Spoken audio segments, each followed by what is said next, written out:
Está no ar Do Babado, o programa LGBT da metrópole. Entrevistas, discussões, debates e tudo do universo gay no seu rádio. Ai, que delícia ser viado. Vamos ser pra sempre ser viado, é babado. Ai, que delícia ser viado. Vamos ser pra sempre ser viado, é babado. Boa noite, ouvintes. Boa noite, Rádio Metrópole. Vamos mudar essa música que tá não aguento mais. Eu sei que é uma delícia ser viado. São 23 horas e 5 minutos, tentando no ar mais um programa do Babado. E hoje vamos começar em clima de poesia. Boa noite, ouvintes. Vamos começar com um poema lindo. Wilson vai. Eu não nasci gay, a culpa é do meu pai, que contratou um tal de Wilson por seu capataz. Eu vi o bofe tomar banho e o tamanho da sua mala era demais. Você me desconcertando. Além de tudo, era demais, eu virei gay e assumi a arte da pederastia. Pude o dia então viver, né? É isso? Obrigado, que poesia forte, tô chorando. Boa noite, Gedilson Coutinho. Boa noite, Tedson. Boa noite, tava de férias. Boa noite, Gedilson Coutinho. Boa noite, Metro ouvintes. Estamos começando aqui mais um do Babado. Everton, que é papai. E aí diz que vai rolar uma festa aí, um chá de fralda. O chá de fralda não, a meladinha não rola mais. Não rola. Ele gosta. E o tema de hoje, ouvintes, é o quê? Lê aí. Escrevendo, diz... Reescrevendo HIV AIDS, desculpa, não vi. E o nosso convidado aqui, Ramon Fontes, que apresente-se. Olá, boa noite. Bem, sou doutorando em Literatura e Cultura pela UFBA e tenho refletido sobre as vivências de HIV AIDS contemporaneamente. Gente, que tá aqui com a gente. Não é isso? De formação, mas não mais. Seja bem-vindo, está aberto os então microfones. Então pode participar pelo nosso WhatsApp, que é o 981553258, ou pelo nosso telefone, que é o 35055000. É o nosso contato, mande mensagem, participe. A partir de hoje, nós vamos iniciar uma série de programas falando sobre HIV AIDS. Não será toda semana. Nós vamos fazer em 15 dias, vamos trazer sempre alguém para debater esse tema aqui conosco. E exatamente. Ted está aqui para colaborar também com o debate, Dino, Ramon hoje está conosco aqui. Então você que está em casa ouvindo o programa também, que ligou o rádio agora, vamos debater sobre HIV AIDS, sobre arte, sobre comportamento. Então, não perca a oportunidade de fazer parte dessa roda de conversa nas ondas do rádio, toda segunda-feira, agora em horário novo, às 23 horas. É uma hora sem tirar de dentro e rapidinho, eu vou falar até pouco. Eu já falei 10 minutos. Olha, não, 6, 5, 4. Ele já não gosta de falar. Para, bicho. Você gosta de fazer o quê, Ted? Você só não fala quando tá de boca cheia. Vou ficar de secretária, claro, educação, só é falta de educação falar com menos, viado. Eu vou ficar só hoje de secretária, só lendo os e-mails, WhatsApps e atendendo ligações. Enquanto eles conversam sobre ligações, eu queria que falasse um pouquinho desse seu trabalho, né, do tema de hoje, que é reescrevendo o HIV AIDS. O que é esse reescrever essa HIV AIDS em tempos de preconceito, em tempos de PrEP, de PEP? Mas fala um pouquinho aí desse projeto. Então, basicamente, né, quando o HIV surge como epidemia lá na década de 80, uma narrativa só é divulgada, né? E vai chegar aqui no Brasil como o que Marcelo Secron Bessa vai chamar de uma epidemia discursiva, né? É basicamente tratar o HIV AIDS em tons folhetinescos, em tons novelescos, né? A exemplo das capas históricas. Capa da Veja, né? Aquela capa do Cazuza, comunismo em praça pública e tal. Exatamente. Então, assim, o fato de reescrever o HIV AIDS, as narrativas do HIV AIDS contemporaneamente, com todas essas tecnologias que têm surgido cada vez mais, é justamente tentar criar novas possibilidades de ver o HIV AIDS e tentar criar, como é que eu posso dizer, novos posicionamentos, entendeu? Tanto das corporalidades que convivem com HIV AIDS, quanto também dessas narrativas que são postas e impostas no terreno acadêmico, também nos produtos culturais. Então é basicamente pensar o HIV AIDS a partir de um outro olhar. No trabalho do Dan Kulik, não sei se você já leu o Tabu, né, em que ele trabalha com antropólogos que se envolvem sexualmente em campo, né?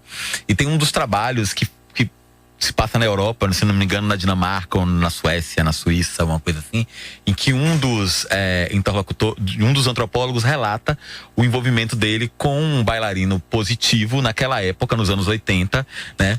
E ele nesse trabalho ele vai relatando como a cena gay, né, da Europa naquele momento, que tinha uma narrativa toda construída na eroticidade e na questão da sexualidade, conseguia sobreviver diante desse fantasma, né, que era extremamente castrador naquele momento, né?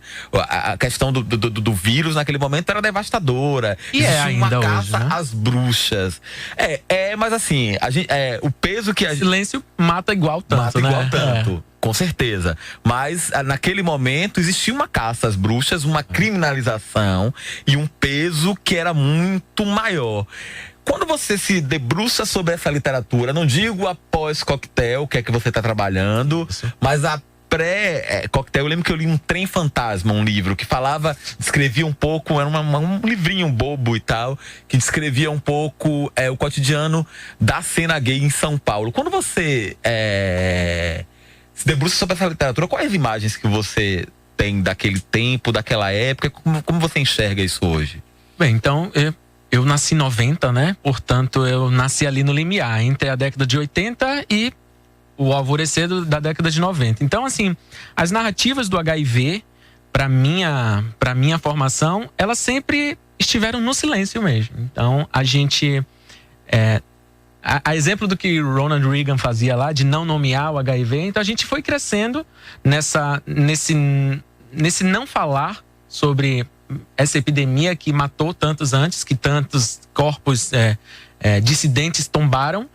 E então, assim, as imagens que se tem era de um certo medo, principalmente familiarmente falando, né? Do filho enveredar por um caminho que seria entendido como afeminado ou tudo mais, e a partir desse lugar um medo desse corpo ser tombado, desse corpo morrer em decorrência de algo que não se sabia, pelo menos eu na minha meninice, né, se a gente for falar assim, na década de 90.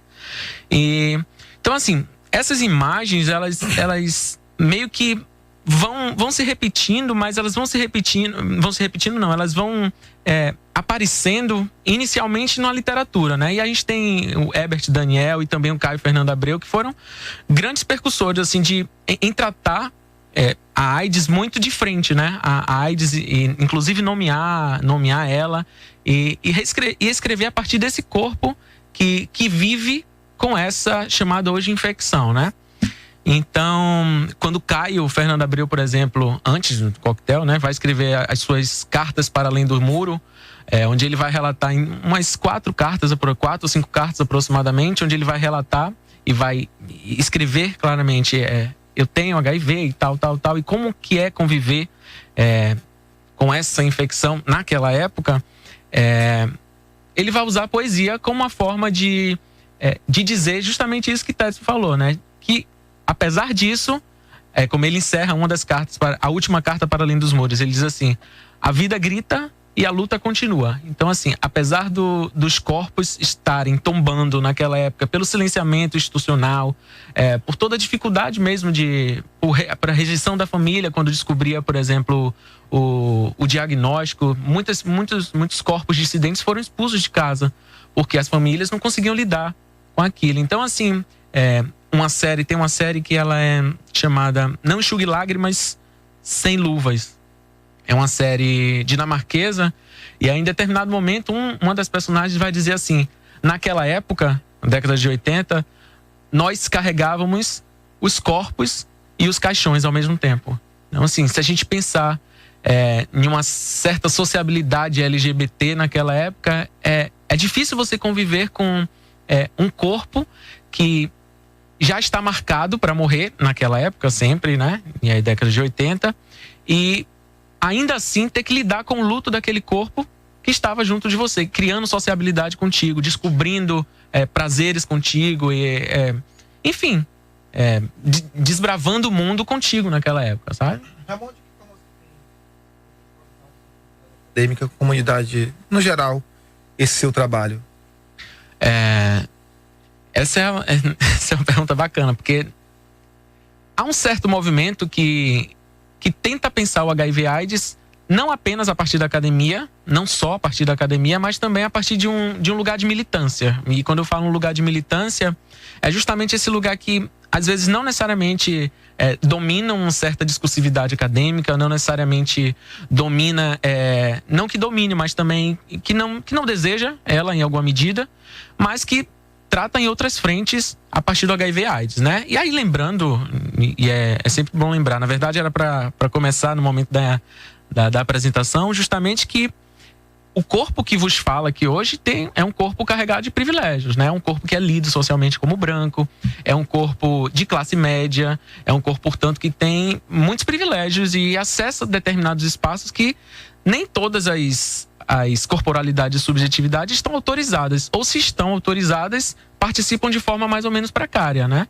Então, assim, a minha experiência não é a experiência de uma bicha preta, afeminada e da periferia. Então, assim, são uma série de marcadores que vai marcar os nossos corpos e as nossas subjetividades o tempo inteiro e vai nos formar. Então, assim, tem uma série mesmo, mas lembrando, há um debate muito grande hoje em dia em torno do que a gente sempre fala muito e enxerga o HIV/AIDS a partir de um viés de horizontalidade. Então, assim, são relações sexuais que são consensuais e a partir disso há uma certa infecção.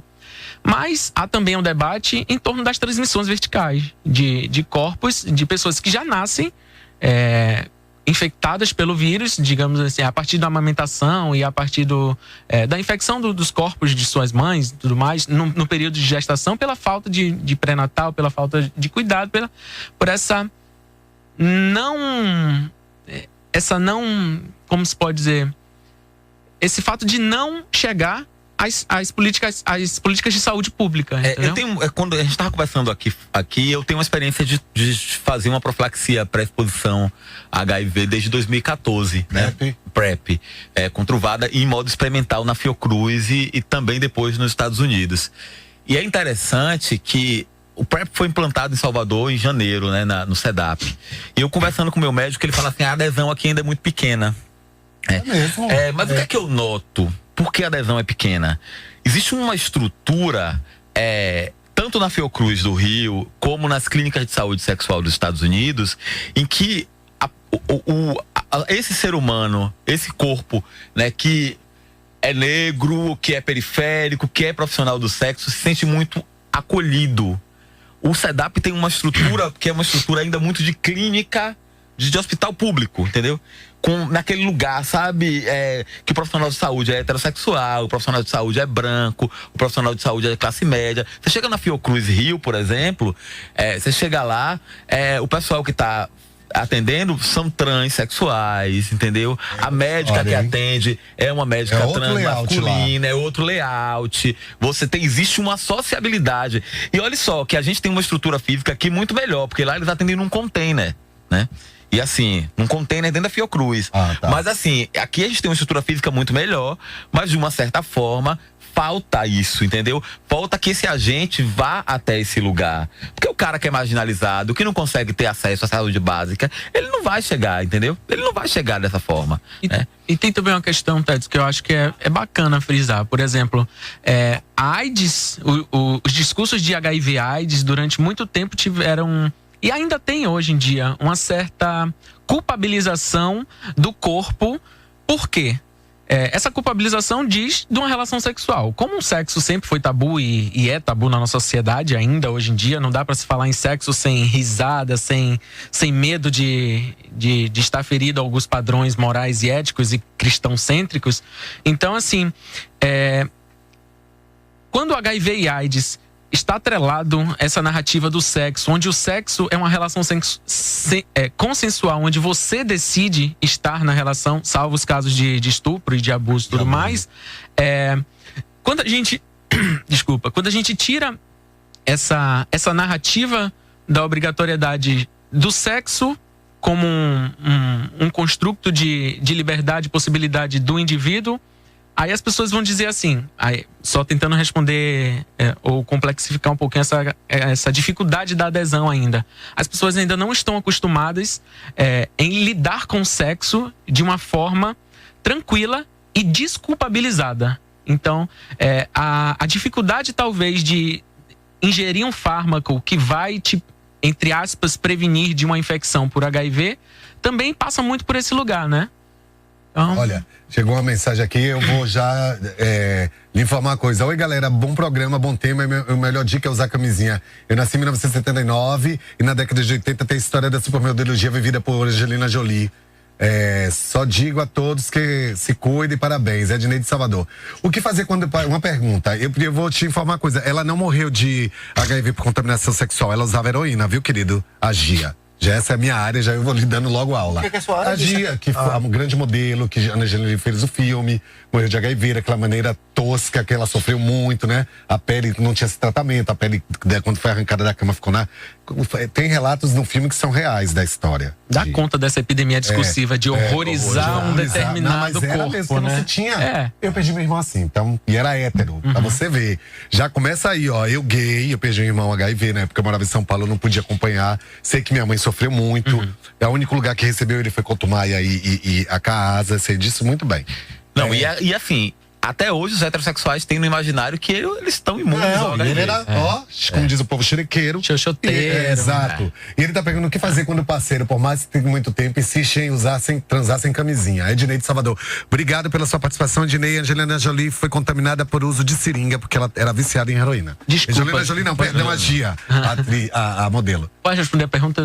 A pergunta dele é o que fazer quando o parceiro, depois mesmo de muito tempo casado, insiste em transar sem camisinha. É procurar um outro método. Eu acho que o PrEP seria um caminho. E aquela eu coisa, tô casado né? até hoje, eu uso camisinha até hoje, eu gosto de usar camisinha. Eu acho divertido. E aquela coisa, Ramonzinho não tá aqui pra dar como é a receita. Então é aquela coisa, o parceiro é seu e assim, é uma questão de diálogo, né? Tipo assim, uma certa humildade comum, intelectual, né? Também, não só intelectual e subjetiva também, de vocês entrarem em um consenso, né? Até porque a relação sexual é consensual, né? Eu acho que é um caminho, então, já que a camisinha não tem funcionado, procurar um outro método de prevenção, né? Assim, que no caso, acho que o mais prevente agora seria procurar um PrEP. Eu acho. Ou não, a gente acabou de falar disso, né? O quê? Ou não um só método, né? Entra aí no Google, procura Mas vale PrEP, ressaltar que a Truvada, gente se não informe, pode- veja o que é, que de repente é bom. Mesmo com todos os métodos, não pode abrir mão da camisinha, porque tem as outras itens que estão aí, né? Olha, tem outra mensagem. Boa noite, sei. Silvinha. Ó, minha amiga Silvinha do Cabula. Dino. Beijo, Silvinha. Silvinha, beijo. Obrigado pela sua participação. Gosto de saber qual a diferença entre... Isso é ótimo. HIV e AIDS. É muito bom pra gente dar aulinha pro povo. Ótimo. Obrigado, Essa é uma pergunta que é assim, inicial e recorrente mesmo também. A gente estava conversando ali há pouco de... as pessoas sempre pensam no HIV/AIDS justamente nesse lugar de horror e nesse lugar do sexo e sempre como se fosse pauta de viado ou de gente promíscua. Nesse tempo rapidinho que a gente falou aqui, a gente falou de pelo menos umas duas formas de contaminação que fogem desse padrão, né? Uma pessoa heterossexual, uma pessoa, posso dizer assim, drogadicta à época, então assim... E de outras pessoas que mantêm relação sexual Hemofílica, também. né? Pode ser. Uma pessoa Também, por conta de um signo várias não bem possibilidades. Não bem testado. Então, assim, a tentativa de reescrever o HIV/AIDS também diz muito disso. A gente deslocar essas noções que já estão postas e cristalizadas em torno do que é ter HIV e do que é ter AIDS. Então, assim, só respondendo a sua pergunta.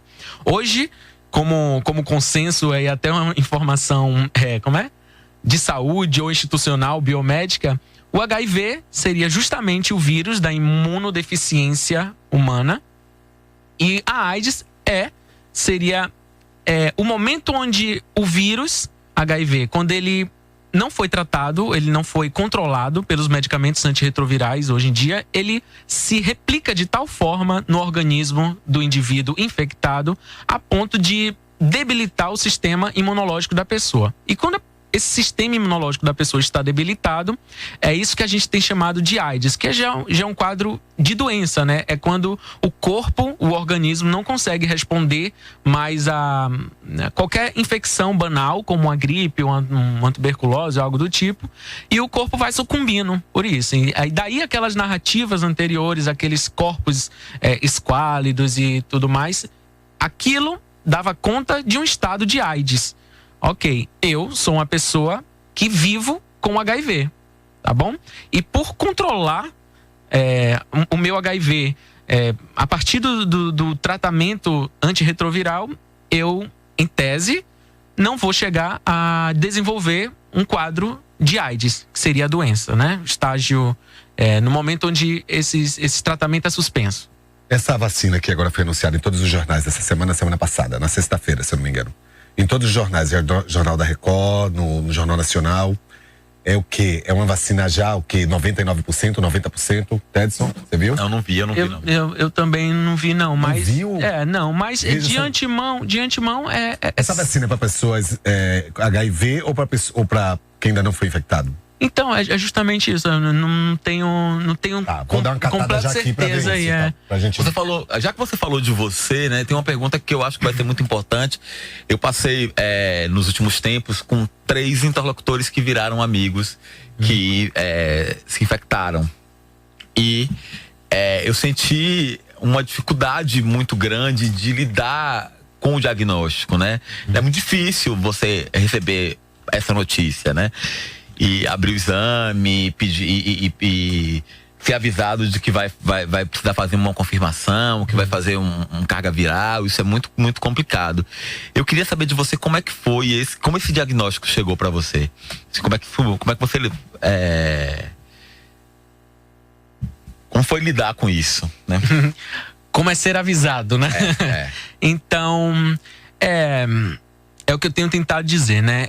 O diagnóstico, ele é sempre um momento de ruptura, né? Então, assim, quando a gente tenta reescrever essas narrativas hoje em dia, é justamente de como viver e conviver com a vida mesmo, tendo um diagnóstico de morte. E aí eu falo isso bem poeticamente, tá? Porque esse diagnóstico, ele é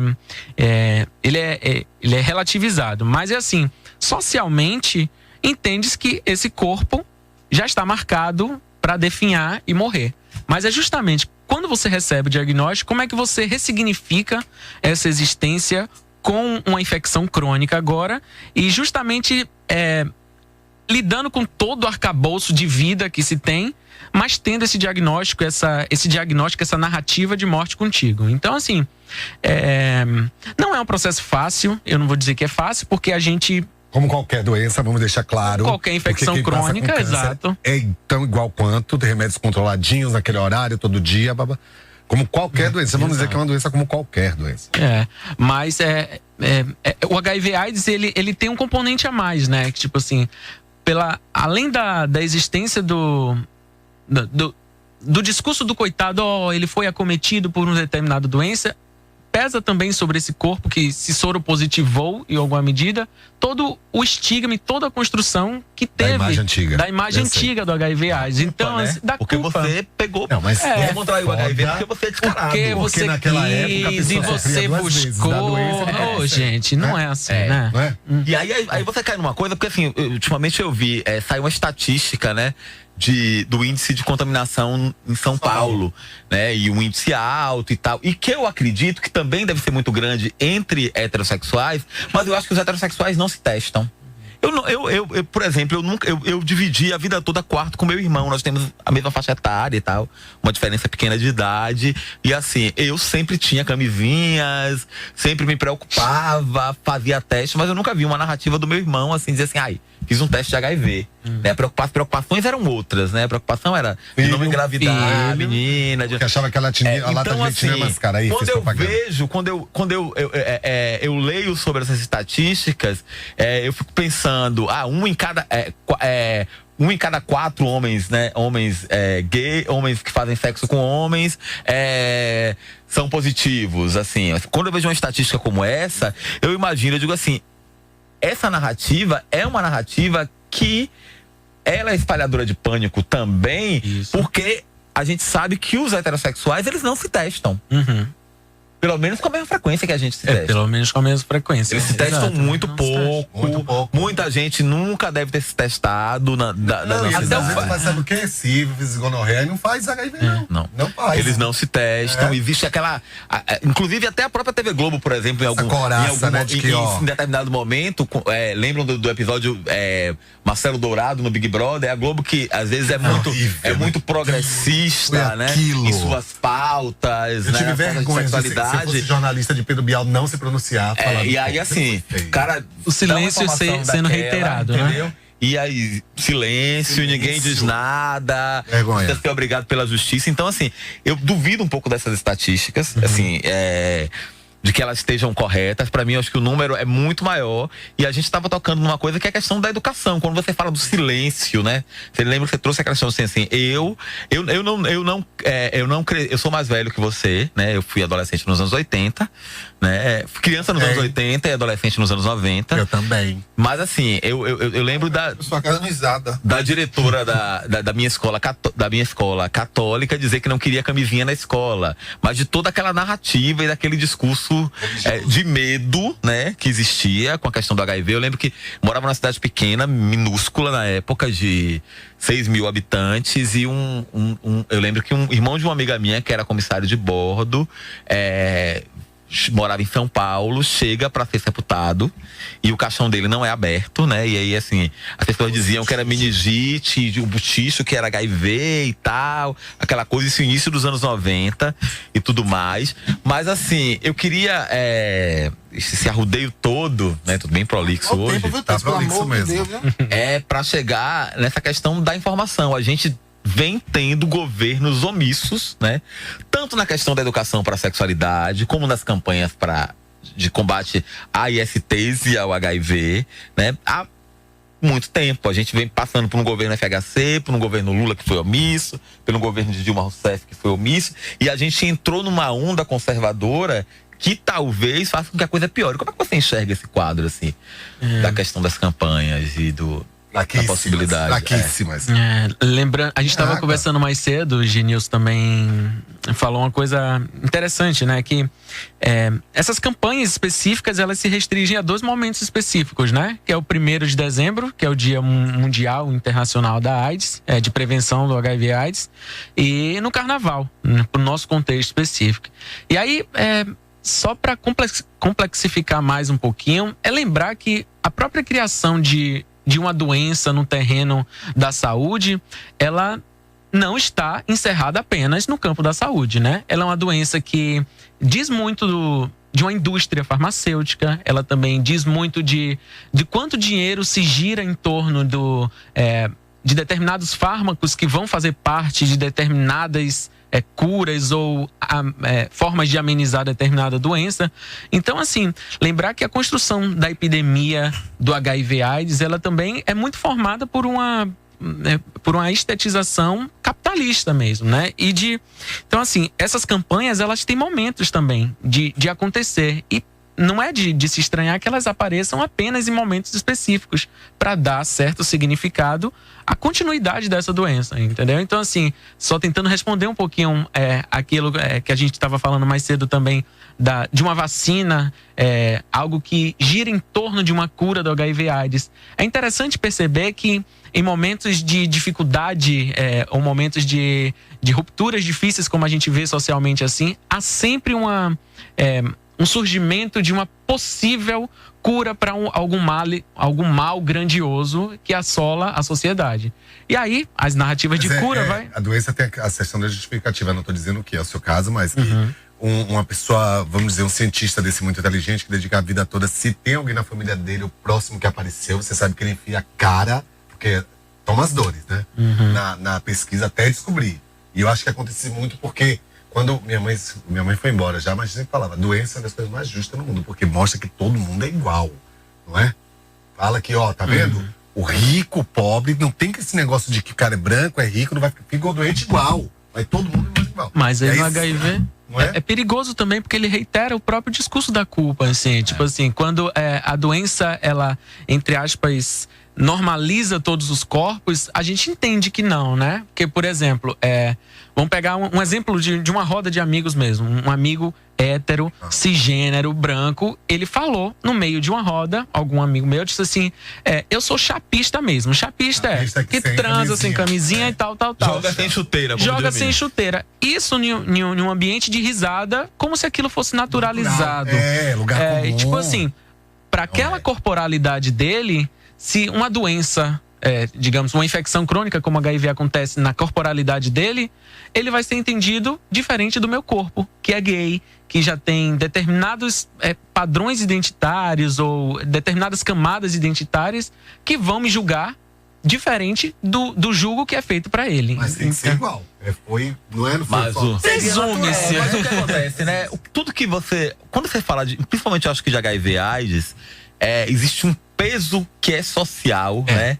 Que é social, que é sociológico, que é muito maior até do que o peso do biológico, do orgânico. Existe um peso social muito forte. A Paul Preciado, né? O Paul Preciado, né? A Beatriz Preciado, ela diz uma coisa, eu li um artigo dela falando sobre Truvada, né?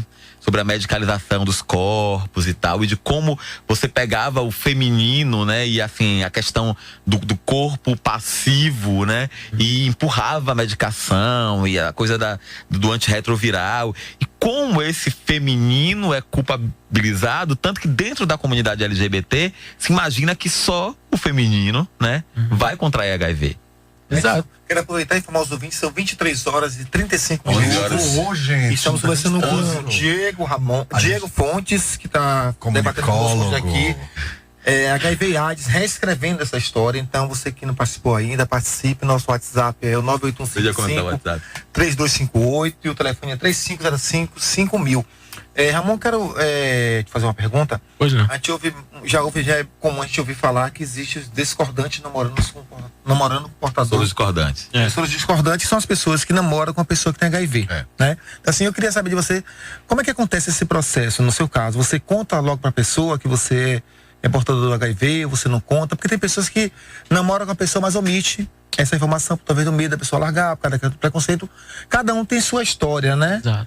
Cada um tem seu lugar de fala, seu momento. Então, assim, eu queria saber de você, como é no seu dia a dia essas questões, quando você se relaciona com outra pessoa?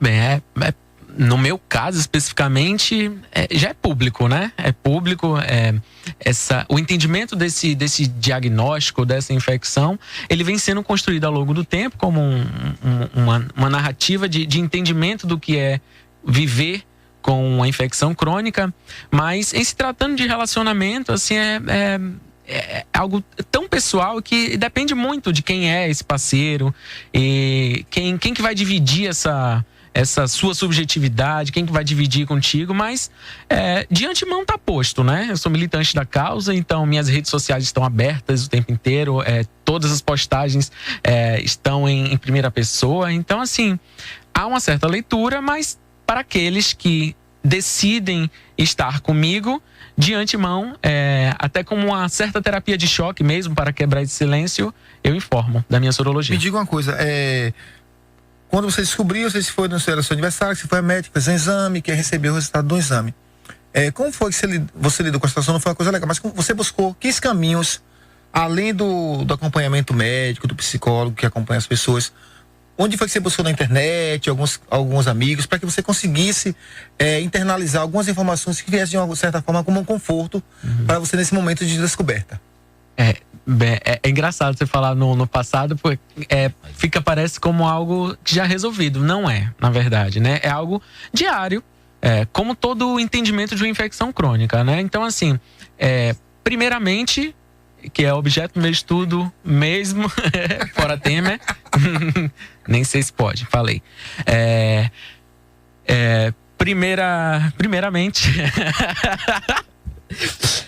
eu busquei a literatura como uma saída mesmo, né? Eu já lia muito Caio Fernando Abreu e aquelas narrativas do HIV, entendida no corpo do outro, ela tem um significado. Mas quando ela partilha da sua corporalidade, da sua subjetividade, ela tem um outro tipo de intensidade. E aí, bem, a literatura primeiro. Segundo, rede de afeto, né? Não dá para pensar em construir...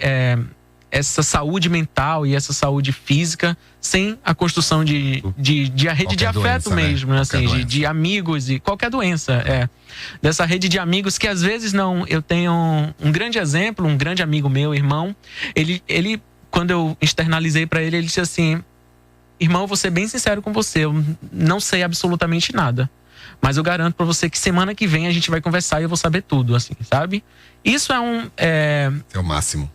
Mas assim, é um privilégio que eu tenho. Nem todas as pessoas têm isso, sabe? Então assim, a literatura como um lugar possível de... Não só a literatura, as artes em geral, né? Há uma série de produtos culturais também. Aí tem uma nova série chamada Pose FX também, que está retratando a década de 80, mas, na verdade, não é uma série que trata de... como é que posso dizer? Do glamour da década de 80, dos bailes nos Estados Unidos e tal. Mas é justamente uma série que trata do HIV/AIDS e de como essas redes de afeto... Série?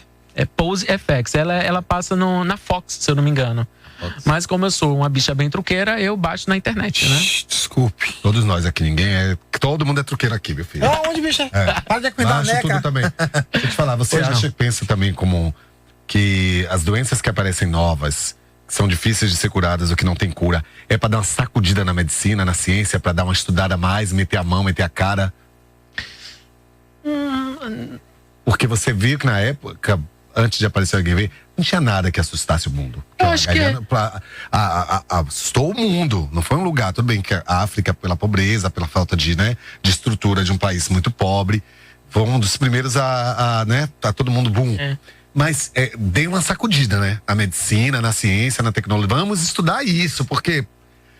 É uma pergunta complexa de se responder rápido assim, mas de antemão é pensar também de por que a gente coloca apenas a produção de saúde apenas a partir da narrativa biomédica, né? Então, assim, o HIV e AIDS também. Lógico que existe um componente biomédico e tal, assim, mas o que a gente tem falado ao longo do tempo, que é boa parte dessa epidemia, ela é discursiva no sentido de que ela carrega um peso social. Então, assim, eu faço parte de um grupo que a gente estuda sobre as narrativas do HIV e tal, e em 2017, aproximadamente 3 pessoas, é um grupo grande, muito grande, virtualmente, aproximadamente 3 pessoas deram cabo de sua vida, se suicidaram, pela dificuldade de conseguir externalizar isso para os seus pares, né, para os seus familiares, amigos e tudo mais, e de conseguir lidar com esse diagnóstico que é pesado. Ou seja, a medicina teria uma certa solução, que é o controle a partir do antirretroviral, tal. A partir desse lugar, estava certo. Mas, por uma questão de saúde mental, determinadas pessoas vão sucumbindo porque não conseguem lidar com isso em outro tipo de terreno. O Diogo, nessa questão de lidar... Diogo, sempre tô falando Ramon Genilson. Ramon, nessa questão de lidar... Diogo é o produtor. Diogo Ramon, o outro. Nessa questão de lidar com a descoberta, pode ter algum ouvinte que esteja nos escutando e que ele esteja nessa situação de ser positivo, mas que ele não tem coragem de externar essa situação, essa condição dele. Sim. O que você recomendaria para uma pessoa que está ouvindo no rádio, na internet? Tem canais, tem sites onde elas possam se informar dentro do silêncio dela, dentro do momento dela, numa busca desse conhecimento, dessa informação para acalentar o coração, as perturbações que ficam. Vocês que 3 pessoas se suicidaram, que não deve ser uma coisa fácil receber a notícia dessa. Então, assim, onde que eles encontram essas informações, além dessas que tem no site do Ministério da Saúde, na UNAIDS, no GAPA, Bahia, e tantos outros canais de mídias? O que você recomendaria? Primeira coisa é a pessoa entender que não tá só. Você não tá só mesmo, assim. Há uma série de corporalidades e subjetividades que vivem com HIV, outras tantas convivem, porque há uma diferença de viver e conviver. Conviver são aquelas pessoas que não possuem o vírus, mas estão ali rodando aquele corpo, dando um certo suporte àquela corporalidade. Então, assim, é saber que não tá só.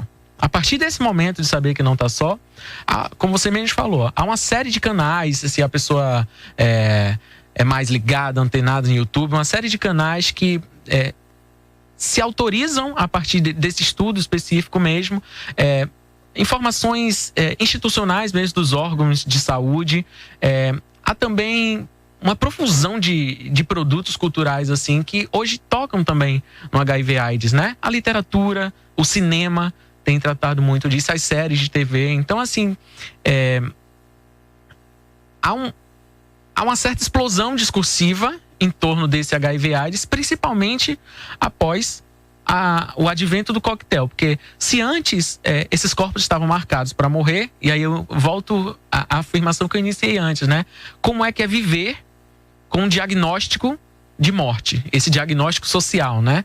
Então, assim, a pessoa saber que é possível, tô aqui, viva, entendeu? Possuo o vírus HIV e estou aqui militando a partir desse lugar. Então, assim, literatura médica e outro tipo de literatura poética e tudo mais, canais de YouTube e informação primeira, é saber que não está só. Falando nessa questão de informação, você se sente representado nessas campanhas que o Ministério da Saúde tem feito e a Secretaria de Saúde tem feito, voltada para a comunidade portada do vírus HIV? Se sente atingido por elas? Não, mas eu digo assim, da questão de você se representar, porque assim, outro dia eu estava na discussão que as pessoas dizem assim, essa campanha não representa a situação do portador do vírus HIV Hemoba hoje, não né? nos representa O Hemoba também, né? não nos representa, vale lembrar isso. É. Então assim, tem essa questão que a pessoa não se vê nessas campanhas que o governo faz. Eu acho que não se sensibiliza, não aproxima da realidade, né? A pessoa acha que são coisas distantes, né? A linguagem, né? Até a própria questão da camisinha feminina, que eu estava falando no início, que você não vê uma publicidade de incentivar a mulher a usar a camisinha, né? Então, assim, como é que você vê essas questões das publicidades, mesmo nessas datas pontuais, que é no Carnaval e no 1º de dezembro, e que agora eles também estão entrando no São João, devagarzinho? O pouco de política pública que a gente tem, assim, eu não gosto de rechaçá-las, mas entender elas como um certo lugar de criticidade também, sabe? Tá aí, só tentando responder a sua pergunta. Em grande medida, elas não me representam. Por quê? Basicamente, a abordagem do Ministério da Saúde e tudo mais, ela vai dizer especificamente de um tratamento e de uma medicalização excessiva em torno desse corpo infectado. E aí o que eu tenho tentado trazer, o que não só eu, né? Uma série de corporalidades, Micaela Cirino, que é uma performer também negra, mulher, o coletivo Louca do Efavirense também, que tem pensado sobre isso, contra condutas da AIDS. Então, assim, que são textos que vai problematizar essa própria medicalização excessiva em torno do HIV e AIDS. E AIDS grafada com um cifrão no final, para reiterar que a AIDS é uma política de financiarização a partir da farmacologia, né?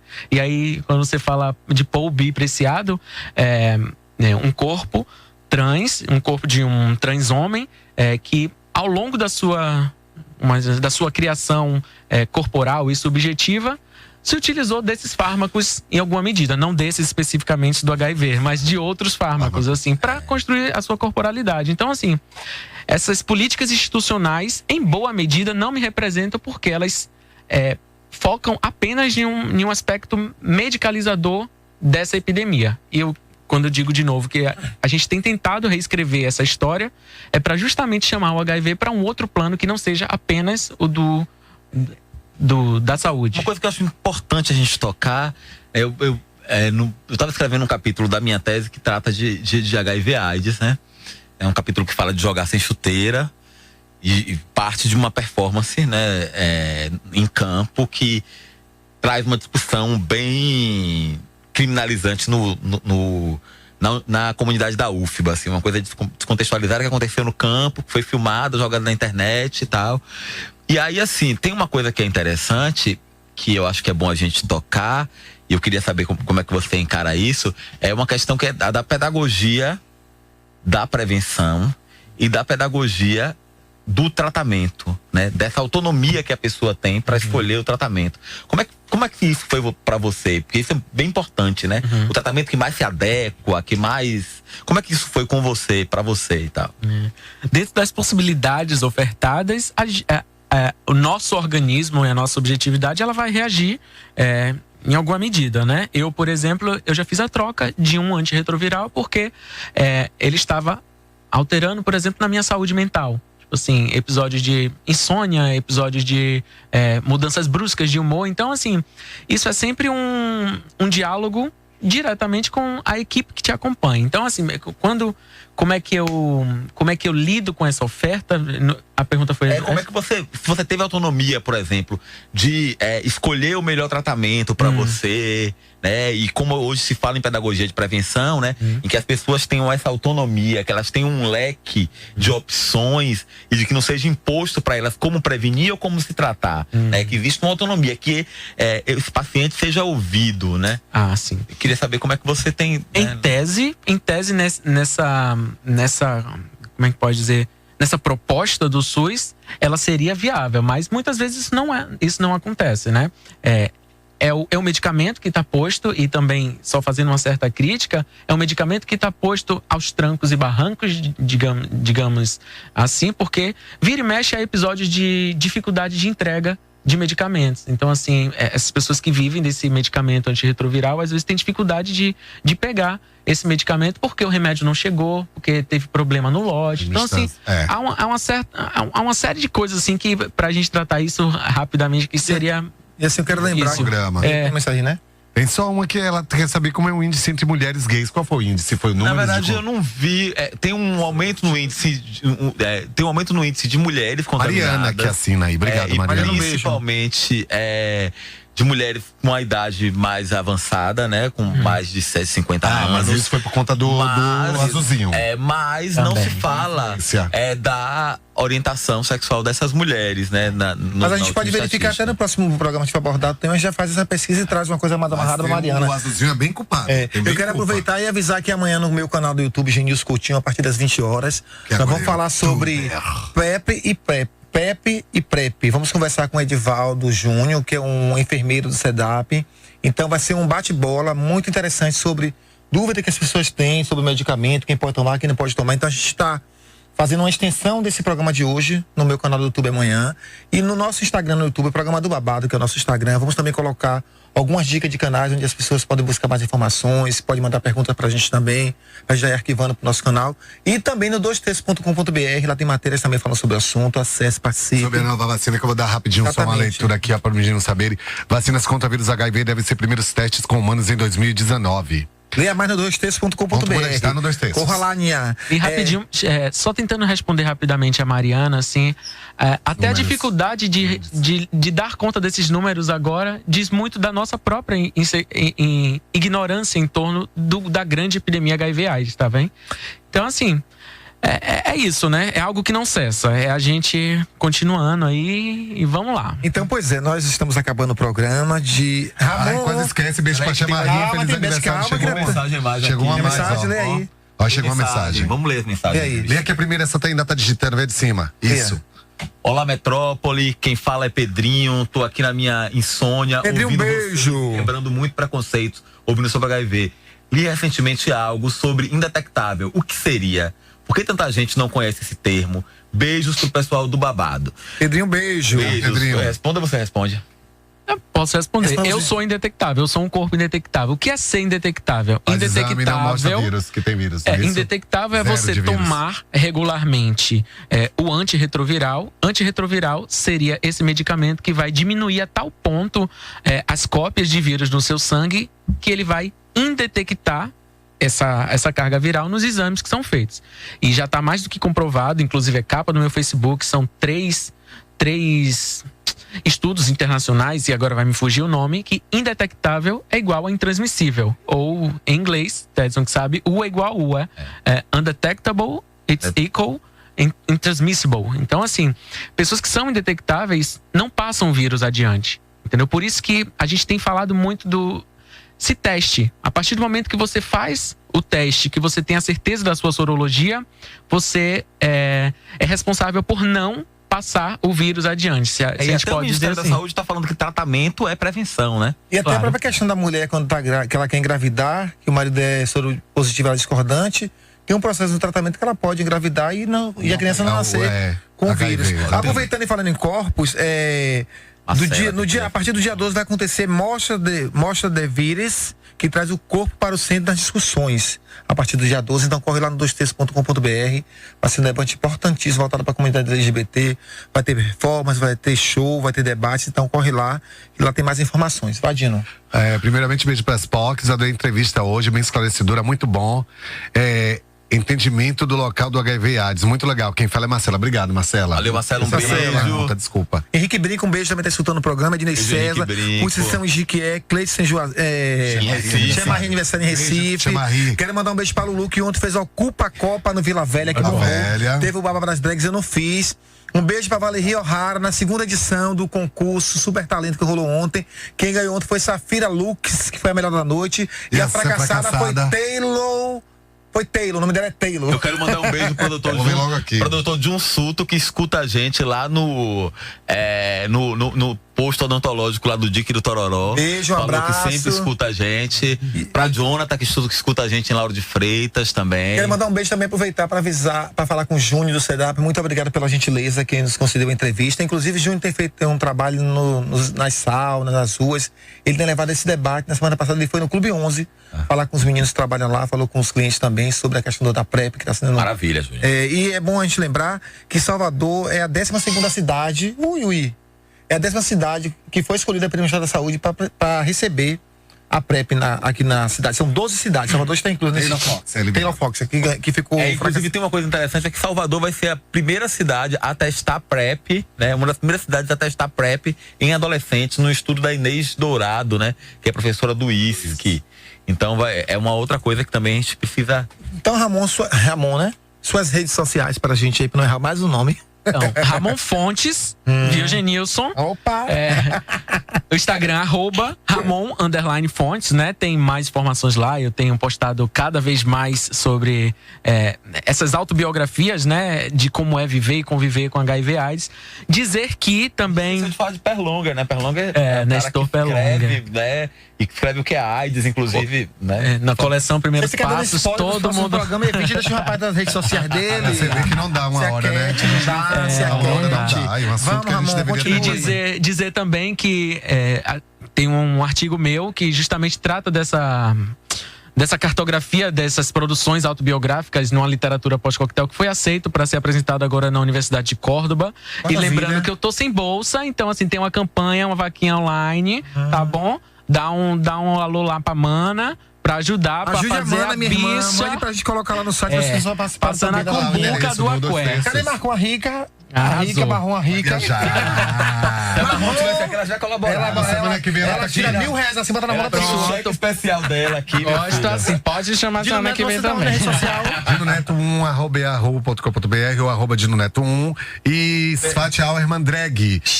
Auerman com 2 N's no final, que nem a modelo alemã Nadia Auerman. E Tedson? O meu Instagram é Tedson Souza. O meu Facebook, Tedson Souza. Delícia. E na semana que vem nós vamos receber Chiquinho, um DJ Velho, das um dos antigas e mais que abala as antigos. pistas. Vai estar aqui conosco. Minha rede social é Genilson_Coutinho, 2 terços no Instagram também.